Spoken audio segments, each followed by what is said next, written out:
नमस्कार dear learners. आज के सेशन में हम लोग डिस्कस करने वाले हैं ज्योग्राफी का chapter geographical perspective on selected issues and problems. ये हमारे एनसीईआरटी टेक्स्ट बुक क्लास 12 का चैप्टर 9 है। इस चैप्टर में कौन कौन सी बातें हम डिस्कस करेंगे, आइए उनका एक ओवरव्यू ले लेते हैं। इसमें मेनली हम डिस्कस करने वाले हैं एनवायरमेंटल पोल्यूशन को, जिसमें water pollution, air pollution, noise pollution और लैंड रिलेटेड जो पोल्यूशन की कंडीशंस हो उनको हम डिस्कस करेंगे। क्योंकि एनवायरनमेंट जो है उसके डिग्रेडेशन के चलते हुए हमें कई सारे हेल्थ इश्यूज हो रहे हैं, हमारा सराउंडिंग जो है वो खराब हो रही है, हमारे नेचुरल वेजिटेशन, फ्लोरा, फना सबके ऊपर इसके निगेटिव इंपैक्ट जा रहे हैं। तो ये जरूरी है कि इसके बारे में अवेयरनेस हो और इस चैप्टर में इसी से रिलेटेड जो मेन इश्यूज है उनको एड्रेस करते हुए डिस्कशन किया गया है। तो आइए हम एक एक करके इन इश्यूज को डिस्कस करना शुरू करते हैं। तो सबसे पहले हम बात करते हैं एनवायरमेंटल पोल्यूशन की। एनवायरमेंटल पोल्यूशन कैसे होता है? तो देखिए, environmental pollution results from the release of substances and energy from waste products of human activity. Human activity से जो वेस्ट प्रोडक्ट निकल रहा है उसके चलते हुए हमारा एनवायरनमेंट है वो पोल्यूट होता जा रहा है। और इस एनवायरमेंटल पोल्यूशन के लिए हम जब इसकी स्टडी करते हैं तो कुछ कैटेगरीज में कैटेगराइज करके इनको देखते हैं। तो एनवायरमेंटल पोल्यूशन है उसको हम जब क्लासिफिकेशन करते हैं तो 4 कैटेगरीज में क्लासिफाइड करते हैं: air pollution, water pollution, land pollution and noise pollution. One by one हम इन सभी पोल्यूशन को एड्रेस करते हुए आगे बढ़ते हैं। तो आइए सबसे पहले हम बात करते हैं वाटर पोल्यूशन की। वाटर पोल्यूशन कौन सी कंडीशन होती है?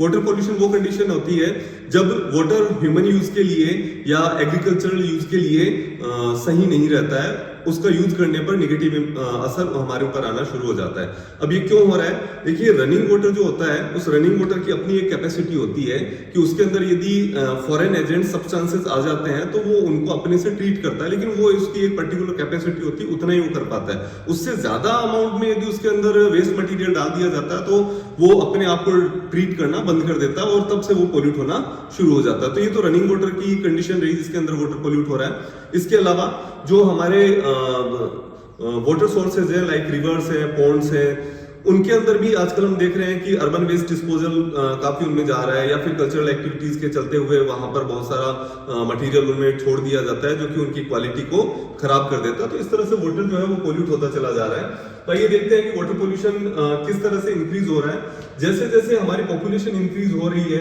हमारा इंडस्ट्रियल एक्सपेंशन हो रहा है, इन दोनों ही चीजों के चलते हुए वाटर की क्वालिटी है वो डिग्रेडेट हो रही है और इसके चलते हुए हमारा surface water, river water, canals, lakes, ये सारे के सारे आज इम्प्योर कंडीशन के अंदर आते चले जा रहे हैं और इनसे हमारी हेल्थ के ऊपर भी नेगेटिव इंपैक्ट आ रहे हैं। वो कौन कौन सी चीजें जिनके चलते हुए वाटर पोल्यूट हो रहा है? तो देखिए, हम इसमें शामिल करते हैं small quantities of suspended particles, organic and inorganic substances.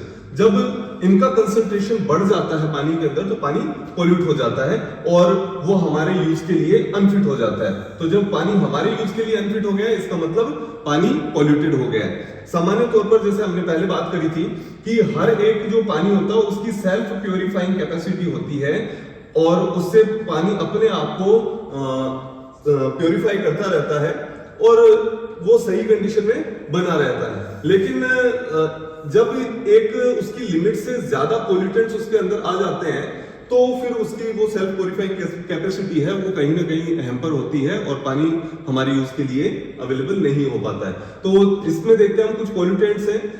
Pollutants कहां से हमें आ रहे हैं उनको हम 2 कैटेगरीज में रख देते हैं। एक आपके नेचुरल सोर्सेज ऑफ पोल्यूटेंट्स और दूसरा हमारे आता है ह्यूमन एक्टिविटीज।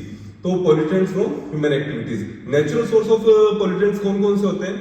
इरोजन के जरिए, लैंडस्लाइडिंग के जरिए, डिकम्पोजिशन ऑफ प्लांट्स और एनिमल्स। जब कभी भरे हुए जानवर पानी के अंदर आ जाते हैं, लैंडस्लाइड्स हो जाती है, कई मड उसके अंदर आ जाता है, इरोजन हो जाता है, इन सब चीजों के ये नेचुरल सोर्सेज है जिनसे वाटर पोल्यूट हो रहा है। दूसरी तरफ ह्यूमन एक्टिविटीज है। ह्यूमन एक्टिविटीज में कई सारे, जैसे कहीं पर नदियों के किनारे मेले लगते हैं, जैसे हमारे यहाँ पर एक बहुत ही बड़ा मेला लगता है जिसको हम कुंभ का मेला कहते हैं।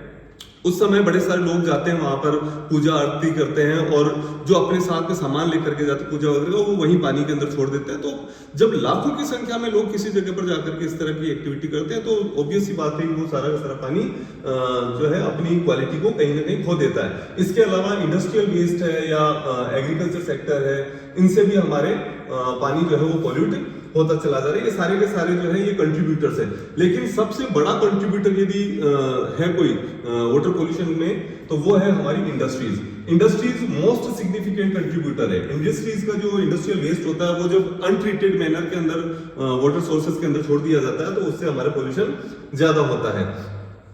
अब यहाँ पर एक टेबल है, इस टेबल के अंदर जो हमारे एनवायरनमेंट को पोल्यूट करने वाले या हम पोल्यूशन के टाइप्स की बात करें उन सबको एक ही टेबल में दिया गया है, और ये टेबल काफी इंपॉर्टेंट हो जाती है एग्जाम के पॉइंट ऑफ व्यू से। बोर्ड में यहाँ से काफी सारे क्वेश्चंस बन जाते हैं। छोटी छोटी बातें हैं उनको एक बार देख लेते हैं। यहाँ पर देखिए, सबसे पहले हम बात करते हैं एयर पोल्यूशन की।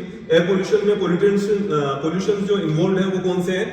ये oxide, various type of oxides है, सल्फर के SO2, SO3, oxides of nitrogen, carbon monoxide, ये सारे के सारे पोल्यूशन इन्वॉल्व होते हैं एयर पोल्यूशन में।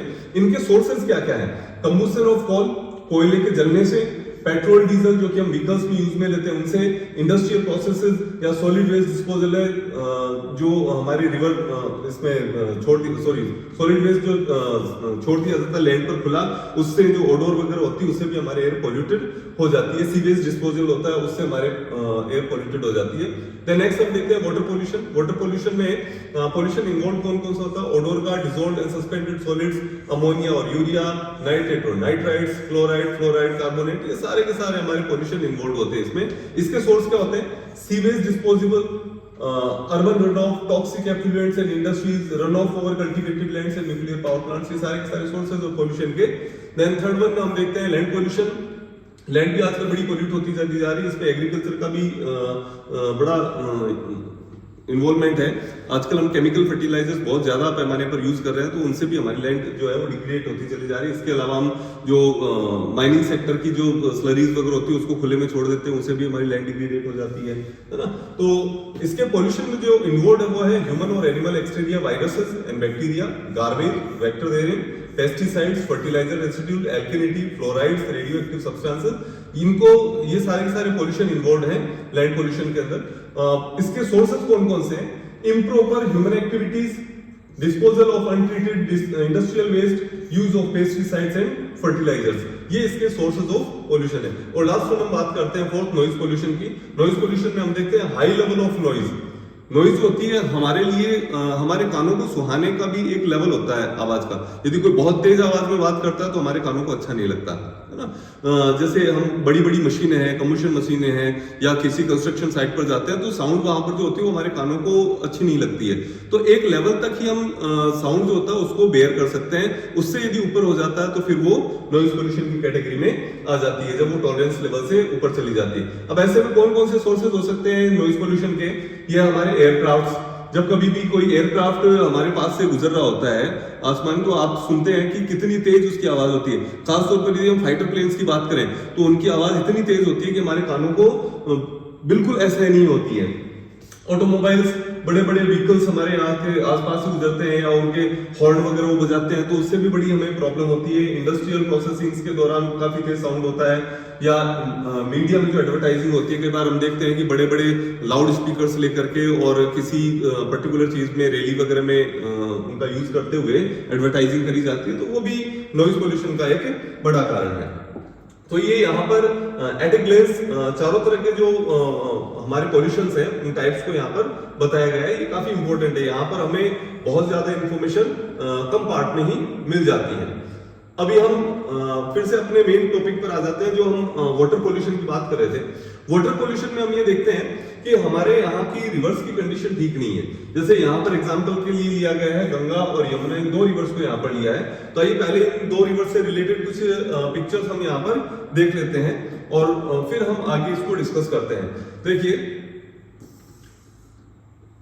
ये वाटर पोल्यूशन के कई सारे सोर्सेज हैं। इस तरह की इमेजेस आजकल आम हो चुकी हैं। अभी ये ऐसा जो कंडीशन आ रही है, उन कंडीशंस का हमारे रिवर्स के ऊपर क्या असर पड़ रहा है। यहाँ पर देखिए सीवरेज वेस्ट जो है वो जा रहा है, यहाँ पर केमिकल वेस्ट जो इंडस्ट्रियल वेस्ट है वो यहाँ पर आ रहा है। ये हमारे अर्बन सेंटर्स हैं, उन अर्बन सेंटर्स का जो कचरा था वो रिवर्स में डाल दिया गया, तो उससे इस तरह की कंडीशन हो गई है। अब ये कंडीशन से रिवर कितनी पोल्यूट हो रही है, यहाँ पर हम कुछ इमेजेस के जरिए इसको देखते हैं।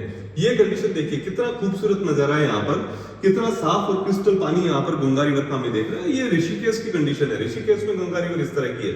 लेकिन जब ऋषिकेश तो पहाड़ी इलाकों में, यहाँ से निकल करके जब मैदानी इलाकों के अंदर गंगा रिवर पहुंचती है और कई सारे बड़े टाउन्स को क्रॉस करते हुए आगे बढ़ती है, जहां पर इंडस्ट्रीज भी ज्यादा है, तो वहां पर इस रिवर के पानी के अंदर इतना ज्यादा कचरा डाल दिया जाता है कि इसकी जो सेल्फ प्योरीफाइंग कैपेसिटी है वो हैम्पर होती है और उसके बाद में रिवर जो है वो पॉल्यूट होना शुरू हो जाती है। तो इसी का ही गंगा रिवर का ही एक अगला फेज और देखते हैं कानपुर में।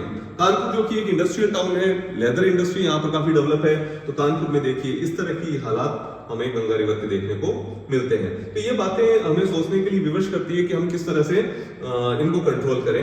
ये गंगा रिवर की कंडीशन हमने देखी, यमुना रिवर की भी देख लेते हैं, क्योंकि हमने अभी चैप्टर में दोनों ही रिवर के बारे में देखा कि इनके एग्जाम्पल लिए गए हैं। यमुना रिवर की दिल्ली के पास की कंडीशन है, पानी देखिए इसका कैसा हो रहा है, यहाँ पर रिवर का वाटर कम और ये फैंस ज्यादा नजर आ रहे हैं, जो केमिकल्स जो इसके अंदर एफ्लुएंट्स मिले हुए हैं उनको शो कर रहा है। तो ये दोनों ही कंडीशन बहुत ही अलार्मिंग कंडीशंस है, तो इन पर हमें फोकस करना पड़ेगा, देखना पड़ेगा, विचार करना पड़ेगा। अब यहाँ पर हम देखते हैं दोनों रिवर की कंडीशन किस तरह की हो रखी है।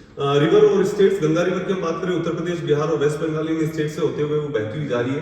पॉल्यूटेड स्टेट्स कौन से हैं? 3 स्ट्रेचेस हैं जो गंगा रिवर में ज्यादा पॉल्यूटेड है। कानपुर जिसकी इमेज अभी हमने देखी थी, डाउन स्ट्रीम्स ऑफ वाराणसी और फरक्का बैराज, इन 3 जगहों पर सबसे ज्यादा पोल्यूशन देखने को मिलता है। नेचर ऑफ पोल्यूशन, किस तरह का पोल्यूशन यहाँ पर है? तो कानपुर की हम बात करें तो इंडस्ट्रियल पोल्यूशन ज्यादा देखने को मिलता है। यदि अर्बन सेंटर्स के पास की जब वाराणसी वगैरह की हम बात करें, डोमेस्टिक वेस्ट वहां पर हमें ज्यादा मिल रहा है, या फिर इनके अंदर डंपिंग जो करी जा रही है रिवर्स के अंदर, उससे पोल्यूशन ज्यादा हो रहा है। मेन पोल्यूटर्स कौन कौन से हैं गंगा रिवर के लिए? मेन पोल्यूटर्स कानपुर, प्रयागराज, वाराणसी, पटना, कोलकाता, ये वो रीजन है जहां पर गंगा रिवर सबसे ज्यादा पोल्यूट हो रही है। दूसरा हमने बात करी थी आपके यमुना रिवर की। यमुना रिवर दिल्ली और उत्तर प्रदेश के हिस्सों के अंदर बहती हुई चलती है और यहाँ पर भी पॉल्यूटेड स्ट्रेचेस की हम बात करें तो सबसे ज्यादा दिल्ली वाले स्टेट्स में पॉल्यूटेड है, उसके बाद में मथुरा और आगरा, इन 2 जगहों पर इसका पोल्यूशन का लेवल बहुत ज्यादा हो जाता है। दिल्ली में पूरे शहर का जो डंपिंग पार्ट है वो भी इसी रिवर के अंदर किया जा रहा है, इससे भी दिल्ली के अंदर ये बड़ी अलार्मिंग स्टेज पर पहुंच चुकी है रिवर यमुना। अब हम देखते हैं इंडस्ट्रीज जो वेस्ट इसमें जा रहा है, वाटर जो है वो पोल्यूटेड होता जा रहा है, पॉइजनस होता जा रहा है, तो इससे कई सारी प्रॉब्लम्स भी क्रिएट होती चली जा रही है। इनके अंदर यदि हम बात करें तो यमुना रिवर का जो पार्ट है उसमें हरियाणा वाला जो स्टेट है, हरियाणा वाला स्टेट में चूंकि हरियाणा एक एग्रो डोमिनेटिंग स्टेट है, तो वहां पर एग्रीकल्चर सेक्टर की वजह से बहुत ज्यादा पोल्यूटेंट वो होते चले जा रहे हैं। और यदि पानी जो है वो खराब मिलेगा लोगों को तो उससे वाटर बोर्न डिजीजेस भी कई सारी आती है। यहाँ से भी क्वेश्चन पूछ लेते हैं वाटर बोर्न डिजीजेस कौन कौन सी है। तो वाटर बोर्न डिजीजेस की हम बात करें तो इनमें डायरिया, इंडस्ट्रियल वॉर्म्स, हेपेटाइटिस, ये वो बीमारियां हैं जो खराब पानी के यूज की वजह से होती है। इसके अलावा यदि खराब पानी का यूज हम नहाने के अंदर भी करते हैं तो स्किन रिलेटेड डिजीजेस भी हमारे यहाँ पर लोगों में देखने को मिल रही है। तो ये तो बात रही आपके वाटर पोल्यूशन की। अब इसका एक केस स्टडी भी दी हुई है, केस स्टडी दी हुई है दोराला से। दोराला में क्या कंडीशन हुई थी उसको भी हम देख लेते हैं।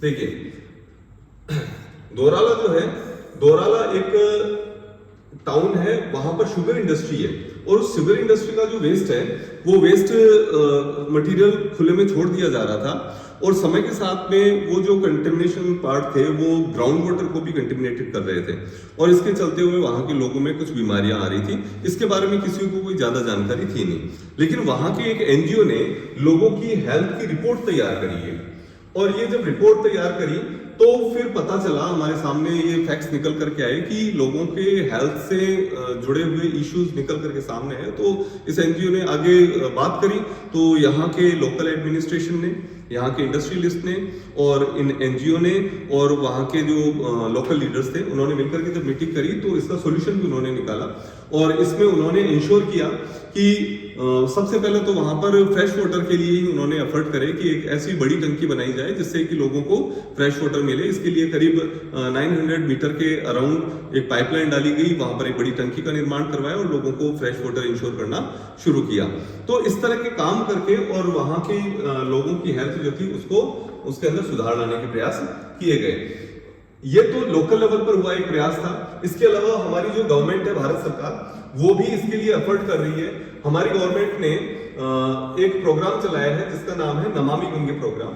ये नमामि गंगे प्रोग्राम, चूंकि गंगा रिवर जो है उसका इकोनॉमिक और कल्चरल दोनों ही सिग्निफिकेंसेस है, तो और ये एक हमारे कंट्री की सबसे इंपॉर्टेंट मेजर रिवर है, तो इसके लिए नमामि गंगे प्रोग्राम के कुछ ऑब्जेक्टिव्स दिए, ये आपके एग्जाम में भी सीधे तौर पर पूछ लिए जाते हैं। सीवरेज ट्रीटमेंट, इंफ्रास्ट्रक्चर तैयार करना, रिवर सरफेस क्लीनिंग करना, अफॉरेस्टेशन करना, इंडस्ट्रियल एफलुएंट्स मॉनिटरिंग करना, river front development, biodiversity, public awareness, Ganga ग्रामों को बनाना, ये सारे के सारे हमारे नमामि गंगे प्रोग्राम के ऑब्जेक्टिव्स हैं।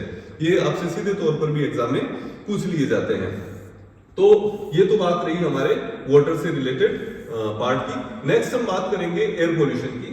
तो आइए नेक्स्ट टॉपिक पर आ जाते हैं। नेक्स्ट टॉपिक है हमारा एयर पोल्यूशन। एयर पोल्यूशन कौन सी कंडीशन है जब हमारे एनवायरनमेंट के अंदर कई सारे कंटेमिनेंट्स का एडिशन होता है एयर में, जिनमें डस्ट है, फ्यूम्स है, गैसेस है, फोग, ओडोर, स्मोक, वेपर, ये जब एयर के अंदर ऐसे प्रोपोर्शन में मिल जाती है जिनसे फ्लोरा और फौना यानी वनस्पति के ऊपर, जीव जगत के ऊपर, प्राणियों के ऊपर इसका निगेटिव इंपैक्ट जाना शुरू हो जाता है, तो वो कंडीशन हमारे एयर पोल्यूशन की कंडीशन कहलाती है। और ये एयर पोल्यूशन है, ये डे बाय डे इंक्रीज होता जा रहा है, और इसका बड़ा कारण भी इंडस्ट्रीज ही है, क्योंकि कई सारे जो टॉक्सिक गैसेस है वो इंडस्ट्रीज से निकल रही है, हमारे एटमॉस्फेयर में मिल रही है। इसके अलावा एक बहुत बड़ा कारण हमारे फॉसिल फ्यूल का भी है, उनके कंबुशन से, हम जितने भी व्हीकल्स चलाते हैं उनसे जो धुआं निकल रहा है उससे भी हमारे एयर जो पोल्यूट हो रही है। माइनिंग सेक्टर, ये हमारे एयर पोल्यूशन के मेन सोर्सेज हैं। इनसे जो ऑक्साइड्स रिलीज हो रहे हैं या सल्फर डाइऑक्साइड्स हो रहे हैं, nitrogen, hydrocarbon, carbon dioxide, carbon monoxide, lead, asbestos, ये सारे के सारे जब हमारे एयर में रिलीज होते हैं तो ये एयर पोल्यूशन को कॉज करते हैं। इनसे हमारा एयर पोल्यूशन बढ़ता जा रहा है और इससे हमारे बड़ी प्रॉब्लम आ रही है। कौन कौन सी इससे एयर पोल्यूशन से रिलेटेड जो डिजीजेस हम फेस कर रहे हैं वो कौन से हैं? एक तो रेस्पिरेटरी सिस्टम पर, और दूसरी हमारा नर्व सिस्टम, सर्कुलेटरी सिस्टम, ये हमारे इससे अफेक्ट हो रहे हैं और हमारी हेल्थ के लिए एक बड़ा चैलेंज बनते जा रहे हैं। ये इमेज देखिए आप, किस तरह से बताता है ये कुछ रिपोर्ट्स हैं। Air pollution is world's top environmental health risk, ये WHO के वर्ड्स हैं। Air pollution biggest killer in South East Asia, ये भी वर्ल्ड हेल्थ ऑर्गेनाइजेशन की रिपोर्ट में दिखाया गया है। इसके अलावा यदि हम बात करें हमारे अपने कंट्री की, तो देखिए किस तरह से इंडस्ट्रियल जो इंडस्ट्रीज है उनकी वजह से हमारा एनवायरमेंट हार्म कर रहा है ना, एयर के अंदर ये सारी मिलती है। दिल्ली की कंडीशन देखिए, यहाँ का एयर क्वालिटी इंडेक्स है वो किस तरह का, विंटर सीजन में खास तौर पर हम बात करें बहुत ही खराब हो जाता है, सांस लेने में लोगों को बड़ी तकलीफ होती है, और इससे मीडिया में भी कई बार इस तरह की बातें हमारे आती रहती हैं। तो ये कंडीशन हमारे एयर पोल्यूशन की। देन नेक्स्ट हम बात करते हैं नॉइज पोल्यूशन की। नॉइज पोल्यूशन, जैसा कि हमने पहले बात करी कि जब नॉइज का लेवल इतना हो जाता है जिससे कि हमारे कानों को वो आवाज सुनने में अप्रिय लगने लगे, जिससे हमारे व्यवहार के अंदर बदलाव आना शुरू हो जाए, हमें गुस्सा आना शुरू हो जाए, तो वो कंडीशन आपके नॉइज पोल्यूशन से रिलेटेड है। अब नॉइज पोल्यूशन के कौन कौन से सोर्सेज हो सकते हैं उन पर हम डिस्कशन करें तो देखिए, ये नॉइज पोल्यूशन है, इनके इस इमेज के ऊपर एक बार थोड़ी नजर डालते हैं तो देखिए लाउड स्पीकर्स हैं, एरोप्लेन्स हैं, यहाँ पर कंस्ट्रक्शन साइट्स पर काम हो रहा है, ये इतना सारा ट्रैफिक है, रेलवेज हैं, इन सब का जब साउंड लेवल है वो इतना ज्यादा हो गया है कि हमारे सहन नहीं करे जा रहे हैं, तो ऐसी कंडीशन में हम लोग काफी परेशान हो जाते हैं और यही कंडीशन आपकी नॉइज पोल्यूशन कहलाती है। तो इस नॉइज पोल्यूशन में कौन कौन सी चीजें वो हमने देखी और इसका असर क्या क्या जा रहा है उस पर भी हम बात कर लेते हैं। तो नॉइज पोल्यूशन है वो स्पेसिफिकली तो हम क्या कहेंगे, नॉइज पोल्यूशन हमारे लिए बहुत ही घातक है और इससे हमारा जो सिस्टम है उसमें लोगों में कई सारी प्रॉब्लम्स देखने को मिल रही है, जैसे हमारे स्वभाव का चिड़चिड़ा हो जाना, छोटी छोटी बात पर हमें गुस्सा आ जाना, इस तरह की व्यवहारगत जो समस्याएं हैं वो नॉइज पोल्यूशन की वजह से हमें आ रही है। देन नेक्स्ट हम बात करते हैं आपके अर्बन वेस्ट डिस्पोजल पर। अर्बन वेस्ट डिस्पोजल क्या है? आजकल जैसे जैसे अर्बनाइजेशन बढ़ता चला जा रहा है, rural area to urban area लोगों का माइग्रेशन हो रहा है, जॉब की तलाश में या किसी और कारणों की वजह से, ऐसी कंडीशन के अंदर हमारे शहर है वो और क्राउडिंग होते जा रहे हैं, वहां पर कंजक्शन की प्रॉब्लम आ रही है, फैसिलिटीज में वहां पर कमी आ रही है, और इन सब चीजों के चलते हुए हमारी सैनिटरी कंडीशन है वो अफेक्ट हो रही है, और इनका असर हमारे एनवायरमेंट पर पड़ रहा है, और एनवायरमेंट पॉल्यूट होता चला जा रहा है। पॉल्यूट कैसे होता जा रहा है? क्योंकि इन अर्बन सेंटर्स के अंदर जो सॉलिड वेस्ट है वो सॉलिड वेस्ट अब ट्रीट नहीं हो पा रहा, उसके डंपिंग की बड़ी प्रॉब्लम आ रही है। तो इसको हम इस एक इमेज से देख सकते हैं, अर्बन वेस्ट डिस्पोजल की कंडीशन देखिए। हमारे आसपास में इस तरह के कचरे के ढेर हमें कहीं ना कहीं किसी न किसी शहर में जरूर हम देख लेते हैं। इस कचरे को इकट्ठा करके और म्यूनिसिपल कॉर्पोरेशन है या वहां की जो लोकल बॉडी इसके लिए रिस्पॉन्सिबल है वो उसको डंपिंग यार्ड पर ले जाकर के डंप करवाती है। लेकिन डंपिंग यार्ड पर जाने के बाद में भी ये प्रॉब्लम सॉल्व नहीं होती है, क्योंकि ये वो मटेरियल है जो यहाँ पर इकट्ठा हो जाता है और प्रॉपर इसका ट्रीटमेंट नहीं हो पाता है, तो फिर ये प्रॉब्लम क्रिएट करना शुरू कर देता है। और इसके कलेक्शन की भी यदि हम बात करते हैं तो हमारे सामने जब फैक्ट्स आते हैं तो हम देखते हैं कि पूरा का पूरा जो अर्बन वेस्ट है ना वो कलेक्ट ही नहीं हो पाता है। सिर्फ बड़े शहरों के अंदर ही 90% तक का जो वेस्ट है वो कलेक्ट हो पाता है। छोटे शहरों की हम बात करें तो वहां पर 30 to 50% वेस्ट है वो तो कलेक्ट ही नहीं हो पाता है। तो ये भी हमारे सामने एक बड़ा चैलेंज होता है। तो आइए इससे जुड़े हुए कुछ फैक्ट्स को हम देखते हैं। Urban areas are generally marked by overcrowding, congestion, inadequate facilities, support to fast-growing population, and consequent poor sanitary conditions and foul air. Environmental pollution by solid waste has now got significance because of enormous growth in the quantity. Solid waste refers to a variety of old and used articles, for example, stained small pieces, metals, broken glassware, plastic container, polythene bags, ash, floppy CDs. ये जो है हमें ध्यान में रखना पड़ेगा कि solid waste जो है वो ये वाले सारे पार्ट है सॉलिड वेस्ट का एग्जांपल है। अब इसको डिस्पोज करते हैं, इसके दो सोर्सेज होते हैं। जितना भी सॉलिड वेस्ट हमारे पास में आ रहा है उसके टू सोर्सेज हैं। पहला सोर्स है हमारा हाउस होल्ड या डोमेस्टिक एस्टेब्लिशमेंट, और दूसरा है हमारा इंडस्ट्रियल और कॉमर्शियल एस्टेब्लिशमेंट। ये दो मेन सोर्सेज है हमारे अर्बन वेस्ट के। अब इनको हम डिस्पोज ऑफ करें तो किस तरह से हम इनको डिस्पोज ऑफ कर सकते हैं और इनका असर क्या रहता है?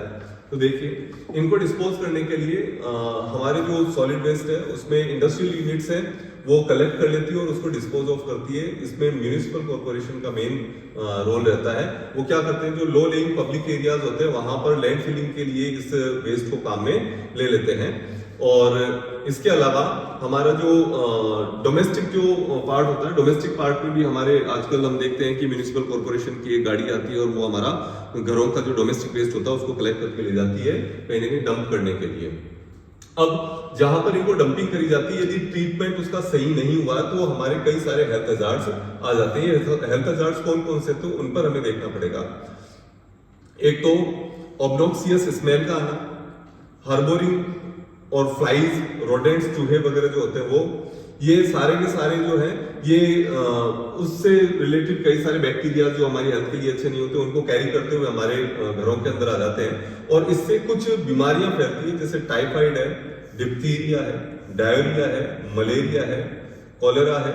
ये वो बीमारियां हैं जो कि हमारे सॉलिड वेस्ट के चलते हुए आती है। तो हमें इसका ट्रीटमेंट करना बहुत ज्यादा जरूरी है। और प्रेजेंट टाइम में जैसा कि हमने प्रीवियसली डिस्कस किया कि जो मेट्रोपॉलिटन या बड़े शहर हैं वहां पर तो 90% तक का जो वेस्ट है वो कलेक्ट हो जाता है, लेकिन दूसरी तरफ हम छोटे टाउन्स की बात करते हैं तो वहां पर 30 to 50% ही अर्बन वेस्ट है वो कलेक्ट हो पाता है, बाकी का अनकलेक्टेड ही रह जाता है। और अनकलेक्टेड होता है वो कहां पर होता है, वो हमने जैसे प्रीवियस एक इमेज के अंदर हमने उसको देखा था, वो हमारे रोड्स के ऊपर या आसपास में अनकलेक्टेड फॉर्म के अंदर पड़ा हुआ रह जाता है।